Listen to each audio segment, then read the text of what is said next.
பனங்கிழங்கு சாப்பிடுவதில் இத்தனை நன்மைகள் இருக்கா? பனங்கிழங்கு விற்பதை எத்தனையோ முறை பார்த்திருப்போம். இருப்பினும் அதை வாங்கி சாப்பிடாமல் இதில் என்ன பெரிதாக நன்மைகள் இருக்கப் போகிறது என்று அலட்சியமாக எண்ணிருப்போம். ஆனால் இதில் இருக்கும் ஆரோக்கிய நன்மைகளை கேட்டால் ஆச்சரியப்படுவீர்கள். அதை பற்றி இந்த பதிவில் காண்போம். பனங்கிழங்கு என்பது நேரடியாக நமக்கு மரத்தில் இருந்து கிடைப்பது கிடையாது.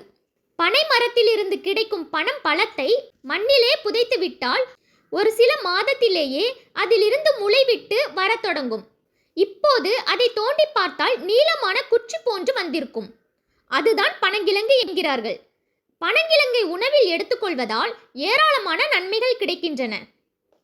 பனங்கிழங்கை தோலை நீக்கிவிட்டு பாத்திரத்தில் உப்பு, சிறிது மஞ்சள் சேர்த்து தண்ணீர் விட்டு வேக வைக்க வேண்டும். இப்போது வெந்த கிழங்கில் நாரை மட்டும் நீக்கிவிட்டு அப்படியே சாப்பிடலாம். இதை காய வைத்து அரைத்து மாவாகவும் பயன்படுத்தலாம். உடல் எடை குறைவாக இருப்பவர்கள் உடல் எடை அதிகரிக்க பனங்கிழங்கை சாப்பிடலாம். பனங்கிழங்கு உடல் சூட்டை குறைக்கக்கூடியது. மலச்சிக்கலால் பாதிக்கப்பட்டவர்கள் இந்த பனங்கிழங்கை உணவில் எடுத்துக்கொள்ளும் போது இதில் உள்ள அதிகமான நார்ச்சத்து செரிமான மண்டலத்தை சீராக்கி மலச்சிக்கலை போக்கும். பலவீனமான கர்ப்பப்பையை கொண்ட பெண்கள் தேங்காய் பாலுடன் பனங்கிழங்கு மாவை சேர்த்து சாப்பிட்டு வந்தால் கர்ப்பப்பை வலுப்பெறும். இதையே ஆண்கள் சாப்பிடும்போது ஆண்மைத்தனம் அதிகரிக்கும். பனங்கிழங்கில் அதிகமாக இரும்புச்சத்து உள்ளதால் இரும்புச்சத்து குறைபாட்டால் ஏற்படும் இரத்த சோகையை குணமாக்க உதவுகிறது. நோய் எதிர்ப்பு சக்தியையும் அதிகரிக்கிறது. சர்க்கரை நோயாளிகள் பொதுவாக பூமிக்கு அடியில் விளையும் எந்த கிழங்கையும் சாப்பிடக்கூடாது என்று சொல்வார்கள்.